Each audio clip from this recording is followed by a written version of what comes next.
अन्वराजन, तुम्हाला पुन्हा हा प्रश्न विचारायचा आहे की या मुद्द्यावरनं गेले काही काळ जो काही गदारोळ सुरू आहे, प्रत्येक समाजाची आणि प्रत्येक घटकाची समाजातल्या अशा प्रकारची काही ना काही मागणी आहे आजच्या परिस्थितीमध्ये. असं असताना या आरक्षणाच्या मुद्द्यावरनं अलीकडच्या हा जो निर्णय आता होणार आहे, जवळजवळ होऊ घातला आहे, या निर्णयामधनं तुम्हाला असं वाटतं की महाराष्ट्राचा आत्ताची जी एकूण परिस्थिती आहे, सामाजिक राजकीय परिस्थिती आहे, या परिस्थितीमध्ये खूप दूरगामी असे बदल होतील, परिणाम घडतील? हे दूरगामी बदल या अर्थाने होतील की मुस्लिम समाजामध्ये जे निराशाचं वातावरण आहे त्याच्यामध्ये थोडी आशादायी परिस्थिती निर्माण होऊ शकेल. मुळामध्ये आपण मुद्दा लक्षात घेतला पाहिजे की आरक्षणाची ज्यावेळी नीती ठरवण्यात आली त्यावेळी दलित समाजाचा जो समावेश केलेला आहे त्याच्यामध्ये तत्व असं होतं की त्या समाजाच्या वरती जो अन्याय झालेला आहे तो विशिष्ट जातीचा असल्यामुळे त्यांच्यावरती अन्याय झालेला आहे. भटके विमुक्त हे त्यांना गुन्हेगारी जगताचे असं समजलं जातं, त्यांच्याकडे बघण्याचा दृष्टिकोन तसा आहे, म्हणून त्यांना अनेक संध्या नाकारल्या जातात, म्हणून त्यांना आरक्षण आहे. या दृष्टीने जर आत्ताच्या परिस्थितीमध्ये आपण बघितलं तर अनेक ठिकाणी मुस्लिम तरुणांना ते मुस्लिम आहेत म्हणून संधी नाकारली जाते.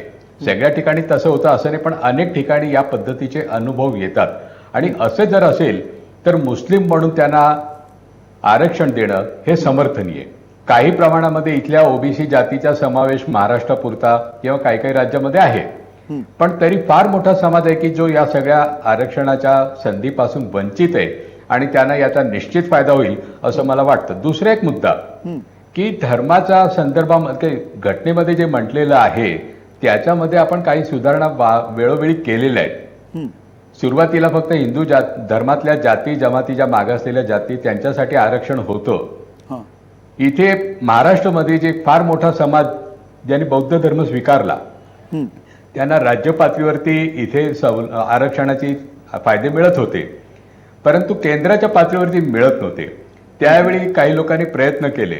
मोरारजी देसाई पंतप्रधान असताना शिष्टमंडळ त्यांना भेटलं होतं. त्यावेळी त्या सरकारने सुरुवातीला भूमिका जी मोरारजी देसाईने घेतली की तुम्हाला कोणी सांगितलं होतं धर्म बदलायला, पण शेवटी त्यांना नमतं घ्यावं लागलं आणि बौद्ध समाजाचा देखील त्याच्यामध्ये समावेश करण्यात आला. तेव्हा जी गरज असते त्याप्रमाणे आपल्याला धोरण बदलावं लागतं. घटना ही आपल्यासाठी आहे, आपण घटनेसाठी नाही. तर घटनेच्या संदर्भामध्ये असं काही अगदी विरोधात म्हटलेलं की कुठल्याही परिस्थितीमध्ये धर्माच्या आधाराने देऊ नये असं म्हटलेलं नाही. धर्माच्या आधारावरती द्यावं असं जरी म्हटलेलं नसलं तरी घटनेच्या विरोधात जाईल असंही त्याच्यामध्ये काही तरतूद नाहीये. किंबहुना अल्पसंख्याक या अर्थाने जर घटक तो धरला तर त्यांच्या विकासासाठी त्यांना त्यांच्या संस्कृती रक्षणासाठी जे जे काही आवश्यक असेल ते सरकारने करावं, त्यांच्या पाठीशी उभं राहावं असं देखील घटनेमध्ये म्हटलेलं आहे. तेव्हा घटनेच्या म्हटल्याचा अर्थ आपण कसा लावतो हे मला असं वाटतं की हेही आपण लक्षात घेतलं पाहिजे. फक्त भीती एवढीच आहे की आता पुढच्या 4-5 महिन्यामध्ये कदाचित निवडणुकीच्या नंतर काय चित्र असेल सांगता येत नाही. हा घेतलेला निर्णय जर कोणी न्यायालयात गेला आणि न्यायालयात जाणार म्हणजे जे म्हणतात की न्यायालयात टिकेल की नाही कदाचित तेही स्वतः जातील, सांगता येत नाही. न्यायालयामध्ये जाऊन सर्वोच्च न्यायालयापर्यंत जाऊन हा निर्णय कायम होईल एवढा वेळ या सरकारला मिळेल का नाही ती शंका आहे. आणि let us hope for better, काय याच्यातून चांगलं काही घडेल. पण एक आहे की जी निराशाची परिस्थिती मुस्लिम समाजामध्ये त्याला थोड्याफार प्रमाणामध्ये एक आश्वासन मिळाले. आणि खरं दुसऱ्या एक प्रायोरिटीचा की ज्याच्यामध्ये मंत्रिमंडळाने चर्चा करायला पाहिजे की एकूण राज्यामध्ये मुस्लिम समाजामध्ये जी असुरक्षिततेची भावना आहे मध्ये फेसबुकवरून जे ठिकठिकाणी ज्या घटना घडल्या त्या भीती निर्माण करणार आहे. तर त्या संदर्भामध्ये देखील काहीतरी भूमिका ठामपणे घेतली पाहिजे की सुरक्षित कसं वाटेल. नक्की हा मुद्दा या अर्थाने आहे की या मुद्द्यावरून देखील ज्यांना मुस्लिम विरोधी राजकारण करायचे आणि मुस्लिम समाजावरती अप्रत्यक्ष काही हल्ले करायचे त्यांना देखील ही संधी मिळेल. ही संधी मिळणार नाही यासाठी आपण काय करणार आहोत, यासाठी आपण कसा संवाद करणार आहोत, हे निर्णय लोकांना पटवून देण्याच्या वतीत आपण काय करणार आहोत आणि पोलिसांच्या पातळीवरती सुरक्षित वाटेल मुस्लिमांना यासाठी काय करणार आहोत, हे सगळं त्याच्याशी निगडीत मुद्दे आहेत. निराशेचा जो मांडला होता तो अत्यंत महत्त्वाचा होता, कारण मुस्लिम समाजामध्ये एक प्रकारचं जे नैराश्य आल्याचं सर्वसाधारण जे चित्र आहे त्याच्यामध्ये कदाचित या 5% निर्णयामुळे काही फरक पडेल. आणि नेमका त्याच्यातला जो पुढचा जो मुद्दा आहे, प्रवीण गायकवाड तुम्हाला विचारायचं आहे, जसं मराठ्यांना सुद्धा जे आरक्षण मिळालेलं आहे आर्थिक आणि शैक्षणिक या निकषांवरती मिळणार आहे, पुढे जाऊन ते राजकीय आरक्षणामध्ये जाऊ शकेल का, किंवा राजकीय आरक्षण त्यांना मिळणं अपेक्षित आहे किंवा नाही, या सगळ्या मुद्द्यांचा जो खल होणार आहे आणि यानंतर येणाऱ्या काळामध्ये आरक्षणाच्या मुद्द्यावरनं जे काही कायदेशीर लढाई होणार आहे, या बाबतीत तुम्ही येणाऱ्या काळाकडे कसं बघताय, काय प्रकारची तयारी तुम्ही एक प्रकारची त्या निमित्ताने केलेली आहे? नाही, मुळात नारायण राणे समितीने जे मराठा समाजाची लोकसंख्या किती आहे, त्याची परिस्थिती काय आहे, ही सगळी अवलोकन केल्यानंतर सुप्रीम कोर्टाचं जे 50% मर्यादा होती ती ओलांडण्यासाठी नारायण राणे समितीचा आपल्याला उपयोग होईल.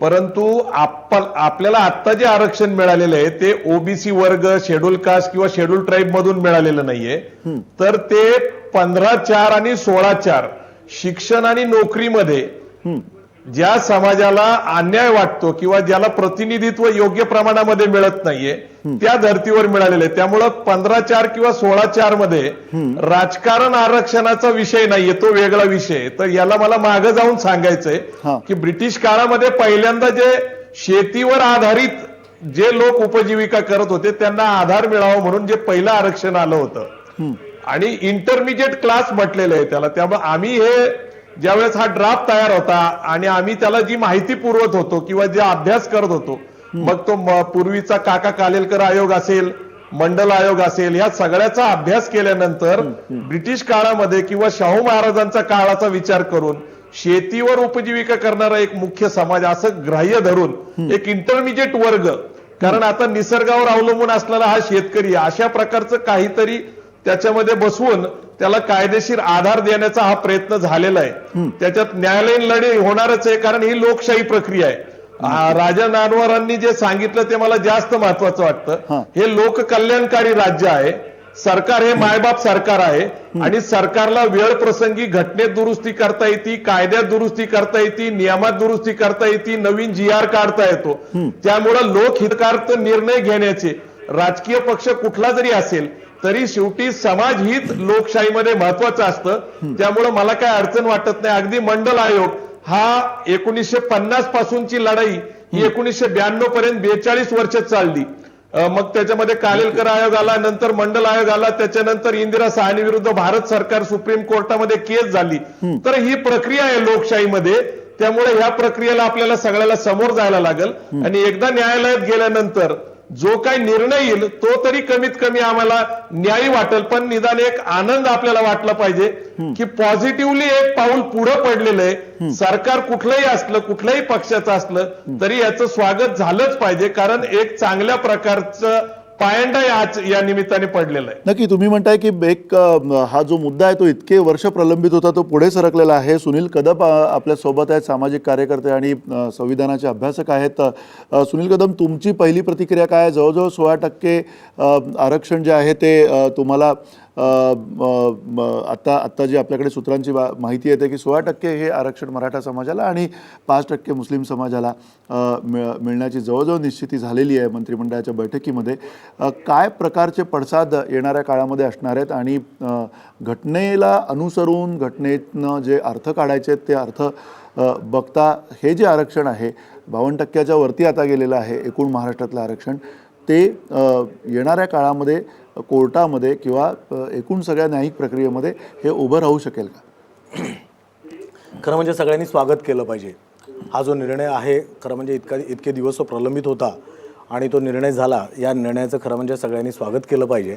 आणि तो घटनेच्या फ्रेममध्ये जसं आता प्रवीण गायकवाडांनी सांगितलं की 15/4 आणि 16/4 यामध्ये हे येणार असं हे आरक्षण आहे. आपण एकूण म्हणजे कुठल्या तरी समाजाला कुठल्या तरी उपकाराच्या गोष्टी किंवा ह्या ज्या गोष्टी असं जे आरक्षणाकडे बघितलं जातं किंवा गरिबी हटाव अशा प्रकारे ज्या प्रकारे बघितलं जातं, मला तसं बघायचं नाही याच्याकडे किंवा एकूणच तसं बघता कामा नये. आपण जर डॉक्टर अमर्त्य सेन यांचं थिअरी ऑफ एक्सक्लुजन हे जर आपण नजरेखालनं घातलं किंवा डॉक्टर बाबासाहेब आंबेडकर म्हणजे त्याच्या आधी डॉक्टर बाबासाहेब आंबेडकर यांचे ॲनालिसिस ऑफ कास्ट याच्यामध्ये ज्या गोष्टींची मांडणी केली आहे त्याच्यामध्ये एकूण काय आहे की ही जी आपली समाज व्यवस्था आहे या सगळ्या समाज व्यवस्थेमुळे म्हणजे जसं this is division of labourers, this is not a division of labour झालंय, हे लेबरर्सचं डिव्हिजन झालंय. आणि याचा परिणाम काय झाला, तर एकूण परिणाम असा झालाय याचा की आपला देश हा म्हणजे एकेकाळी ज्याला म्हणत असत की या देशामध्ये सोन्याचा धूर निघायचा, किंवा एकेकाळी 1/3 ऑफ जे कॉमर्स होतं या देशामध्ये, या जगामधलं 1/3 पार्ट हा भारताचा होता, आणि तो आता 1% सुद्धा राहिलेला नाही. 1%पेक्षा भारताचा सहभाग जो आहे तो कमी आहे. हे कशामुळे, तर या सामाजिक रचनेमुळे. थिअरी ऑफ एक्सक्लुजन जे अमर्त्य सेनने मांडलं त्याच्यामध्ये जर आपण पाहिलं तर ही गोष्ट मांडली गेली. मग याला करेक्टिव्ह मेजर्स काय आहेत, याला करेक्टिव्ह मेजर्स आहेत ते पॉझिटिव्ह अफर्मेटिव्ह ऍक्शन. ही जी आरक्षणाच्या गोष्टी आहेत त्या पॉझिटिव्ह अफर्मेटिव्ह ऍक्शन आहे. आणि जो समाज जसा ज्या गोष्टीमुळे इथं कुठं आर्थिक दृष्ट्या नाही, तुम्ही जे म्हणताय की हा काही गरिबी हटावचा मुद्दा नाहीये, पण नेमकं जर जवळजवळ समाजातल्या 100%पैकी जर का 72% आता जर आरक्षण गेलं असेल तर त्याचे पण काय पडसाद आहेत तेही आपल्याला बघायला लागतील, तेही आपल्याला विचारात घ्यावे लागतील. आणि एका छोट्याशा ब्रेकनंतर आपण ही जी चर्चा आहे ती सुरू ठेवणार आहोत. आपल्यासोबत भाजपचे प्रवक्ते मधू चव्हाण आहेत, बसवराज पाटील आपल्यासोबत आहेत, काँग्रेसचे प्रवक्ते, इतर पाहुणे आपल्या सोबत आहेत ज्यांच्याशी आता आपण चर्चा केलेली आहे. एका छोट्याशा ब्रेकनंतर पुन्हा एकदा नेमकं काय यांचं मत आहे, येणाऱ्या काळामध्ये या आरक्षणाच्या निर्णयानंतर काय पडसाद उमटणार आहेत महाराष्ट्राच्या निवडणुकांमध्ये सुद्धा, त्याची आपण चर्चा करणार आहोत एका छोट्याशा ब्रेकनंतर.